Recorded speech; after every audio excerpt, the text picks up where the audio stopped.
Welcome back to the channel. My name is Brad, Supercoach Pro. Today we are doing a round 9 Supercoach team review. We're still going okay. We are ranked 77 overall. Probably underselling this a little bit, but for the round, not as good as what I would hope. We went 2-4-7-8, and we actually went value this week, which actually bit us on the butt, believe it or not. So we're not too far away. I mean, last week we were 52nd. The weekend before that we were 357, I believe. So we've been doing all right. And I'll get stuck into the side. I won't take too long with this on what we're doing as well. But we went the Chad Warner value route, and we didn't think that Sherry would go up 60k this week. Oscar McInerney, his red matchup for Ruckman, so he really annoyed me here. I thought, he was due for maybe a 110, 120 game, bring in Warner against Essendon, and he'd do about the same, which didn't translate whatsoever. So going through Backline, Sheasel, again, got that half-back roll, 101, so it's pretty solid for him. Seated average now of 107. Zorko, sort of saved my week because a lot of people had Sherry. So having a Zorko who isn't highly owned as some of these other guys really helped me. And then a 146 from Clark as well, sort of balanced out the fact that I didn't have any Sherry. In saying that, Roberts, 72, a bit disappointing. I'm still not too concerned. I think he's the 9th overall. Defender, I'm pretty sure. And same with like Caleb Daniel, I'm pretty sure he's about that 10 range for forwards. So it depends how you look at it. I know there's other players you'd rather go to a Whitfield or the top of the top, but I'm just going to upgrade my whole entire side, then the sideways once we've got there. So for total points, he's now dropped down a little bit. So he's 11th overall.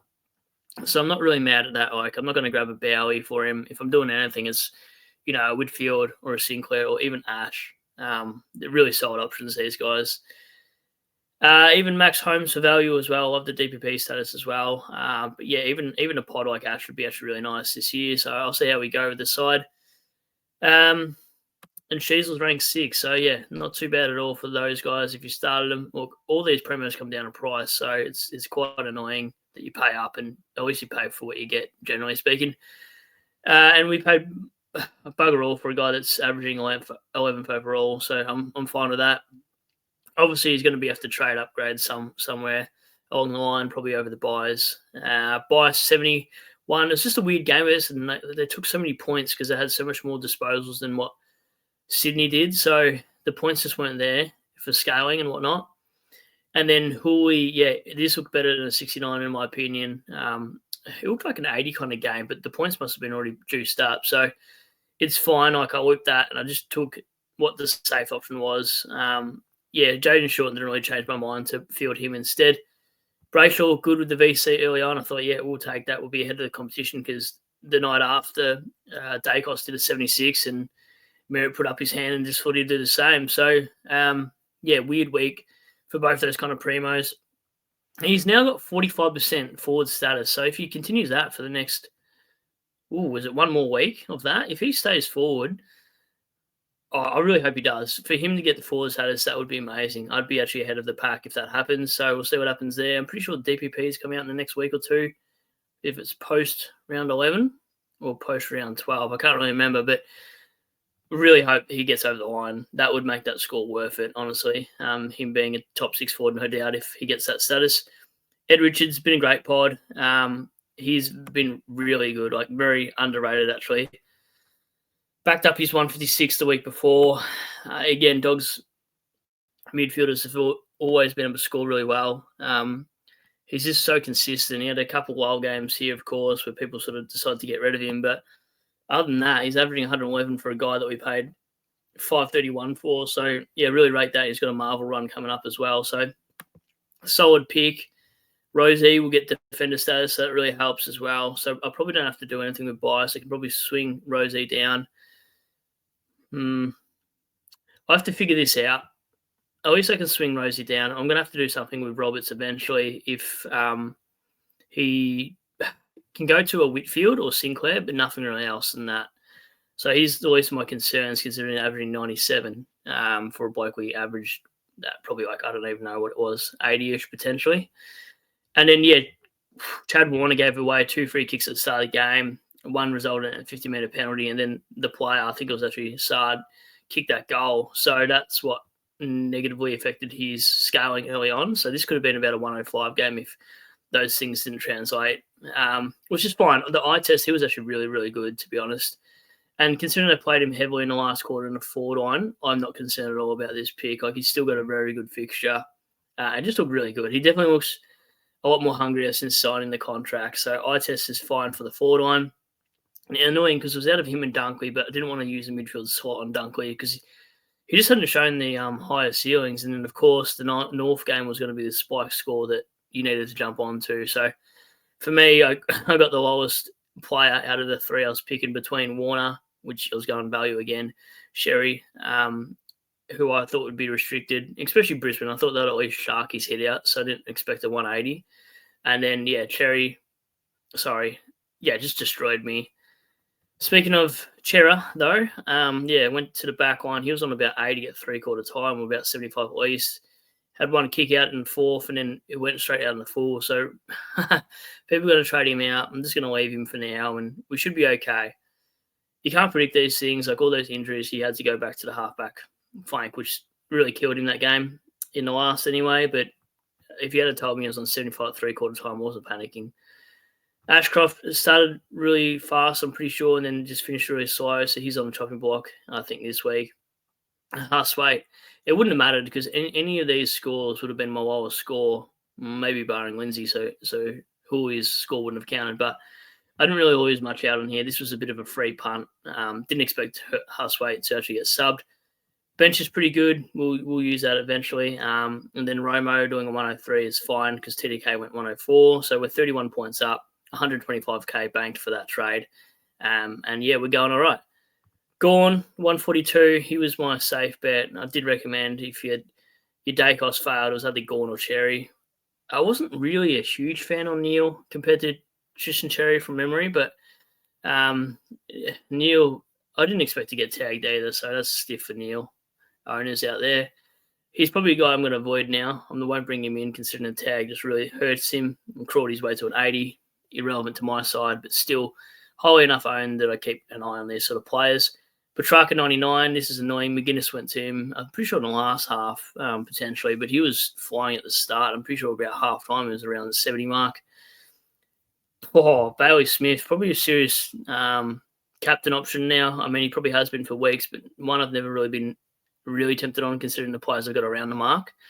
Just looked great against the Giants. The Cats look to use him all the time. So, really good starting pick. Didn't need convincing otherwise to start him. The price was good enough. Rankin 97, those 2 goals really helped him in, about 5 minutes period of time in that Port Adelaide showdown game. And he's been fine. Probably could have had a little bit more, would have increased his score, but 106 average is perfectly fine for a forward. McRae, really weird with McRae. You either go 79 or a 130. There's no real in between that. I'm sure there is, but that's what it just feels like with McRae. Marek, absolute pig here, 126. If you remember early in the season, actually you traded out Horn Francis for Marek and Bailey Humphrey. So it's it's probably a bit of a break even because I'm not getting the Horn Francis scores, but some weeks I am. But I've also used that Humphrey money for an upgrade elsewhere. And then hopefully Marek, he could become Horn Francis if you wanted to at some point. They're probably going to be around the same price. But for now, his matchups in the future look pretty good and people are going there. I understand why, but I suppose because you own him, you don't really think about it. Caleb Daniel, he's the hot topic of the week. Same with Chera. People trading these guys out. I'm probably just going to leave him this week. Daniel's got Richmond this week, but happy for people to move on if they really are sick of these players scoring 80s and 50s and whatever. That's more than fine because I've seen a lot of dead benches. So sometimes they just want to make moves for the sake of it. And if you want to do that around Daniel and Chera and you're thinking you got money in the bank, that makes more sense. But you've got no money in the bank and you're just trading out Chera and Daniel for the sake of it, enjoy that because that's really stiff. Like he can come off with a broken nose. His time on ground is 76%, I'm pretty sure. So it's nothing really to worry about. It's not like his role's changed. It's not like he's playing forward pocket. He's got a decent enough run. Even if he goes 91, he's losing 13K. So I don't think it's a complete jump off. The worst case scenario for me is just jump off during his bye, but he's got Collingwood Richmond. He's going to go well this week, of course. But his run looks fine for me. I'm not worried with this pick just as yet. I do have backup options if he falls through, but it's whatever. And then, Cleary, I don't like it. I don't have to field any of these guys most weeks. And then Callahan, 104. He's been unreal, actually averaging 102 now. So he's made up for his poor 70 scores that everyone traded him out for. So what we're doing on my side, particularly, two variables, but the one result ends up in Tristan Cherry anyway, to be honest. Like, there's no other way about it. He's in 70% of the top 1% of sides last week. I don't want to even know how much he's in this week. So basically, we've got enough cash cows to do whatever. So we're going to get rid of Ned Long. Yeah, people want to hold him, but I've seen enough. I've honestly seen enough. I don't need another 65 from a bloke that's sitting at 400k at all. So there's a few alternatives here. I'm not really confident on Oscar McDonald, to be honest. I know the Darcy injury, they might play him back, but I don't think I can get rid of bias. I think I've got to upgrade bias, not downgrade bias, is my advice to my own self. And Levi Ashcroft, you don't fall in love with rookies. He scored a 70-ish. It's fine. I know he's probably one you can hold through the buys, but he'll make an extra 40k, I'm sure. But I just don't need that in my side at this point. I need Tristan Cherry. We're ranked 77th overall. We're not here to muck around anymore. Like, bring in the big dog, let him bark. 2 helmets in one game. So little helmet and big helmet in the same side. It would be just a joy to watch. Like, old mate gets points for farting out on the ground. It's unbelievable. And I don't want to complain because I'm now going to have him. So welcome aboard, Sherry Train. Sorry I didn't own you at the start of the season. I could only pick one, and it was TDK, of course, for value. But he's obviously not carrying that hammy issue he was in the middle part of the early season, which is very Kelly Underwood explanation there. But he just is a good own. Like, he is the best VC and C own along with Gorn, the 1-2 combo. Like, you could honestly build your side around this, and ridiculous paying 1.4 million for Ruckman, but they just don't get tagged, of course, and it's rare that they have poor games. So for me, just straight up VC the big man into the other big man and just let him ride the storm. Obviously, Marshall comes in, of course, but overall the side looks really solid. Callahan's not going to stay on the bench. That is not happening there. Sometimes I wonder what the go is with these movements here, but we could probably loop. So we've got this game here, the Sydney Carlton game. So we'll loop Cleary there and see how he goes. Is there anything else I can do with this side? Because I don't really want to field Simpson if I had to. I could probably, if Cleary doesn't do well, Henderson comes on to take that score. But if he doesn't, I could probably take a punt on Hewitt and hopefully he plays better than what he did against Tigers because he looked awful. So that would be the full option. I'll have time anyway to assess what Cleary scores against Carlton, and then I can just flip a coin between the Fremantle game, I suppose. Simpson playing halfback is probably more enticing versus who does West Coast play? Last game as well, St Kilda. I'd probably just rather Cleary than Simpson and hope that Cherry knocks out that score anyway. So it's probably a bit of a horses for courses thing. Or the other thing I just thought of I could do, because I'm overthinking right now, could just field Daniel actually. And then put Lindsay on, which probably makes more sense. Like Lindsay and Simpson. I don't know if I can loop between these guys. That's the only issue here.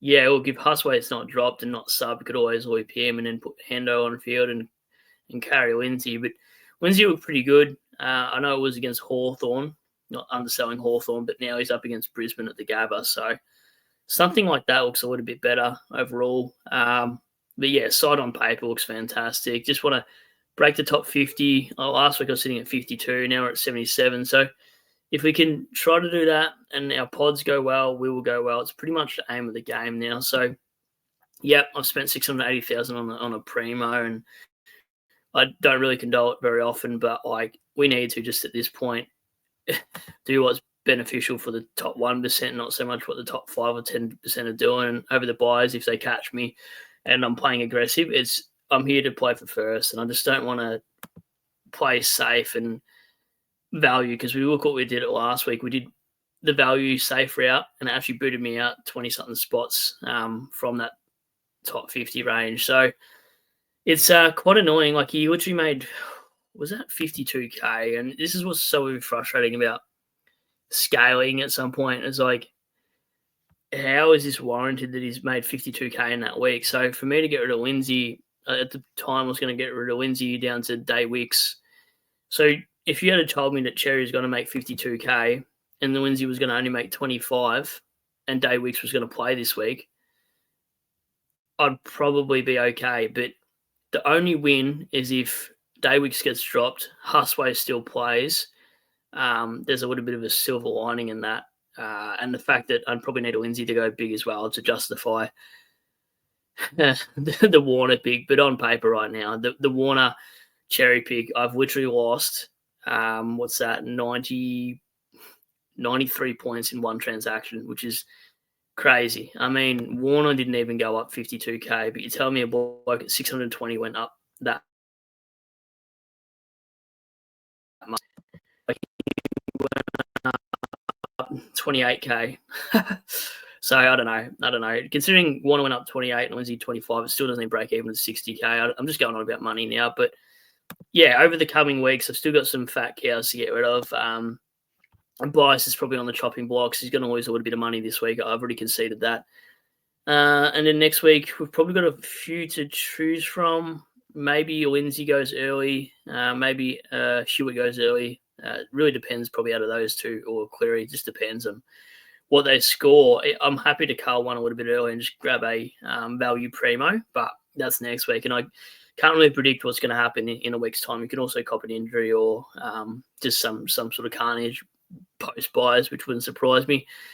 And just, yeah, on that too, the rookies look so bad. So you're probably wondering why I went early on him, but there's no other guys really that I'm keen on. I know he's not on the bubble and it's probably not something you should do, but half-back roll, if he's named best 22, you just may as well. I mean, the stats look fine as well. He's gone 11 kicks, 7 handballs, 6 marks, 2 free kicks against too. So maybe that's why there wasn't much scaling in that game for him as well, because free kicks definitely hurt your scoring for the rest of the game. Just what have I noticed from champion data. But thanks for watching. Sorry it's a little bit of a longer one, going into some players and whatnot. I forgot trainer, at least I can get rid of as well. So there's a few guys I can do things with, and I'll leave it there, and I'll definitely catch you on the next one.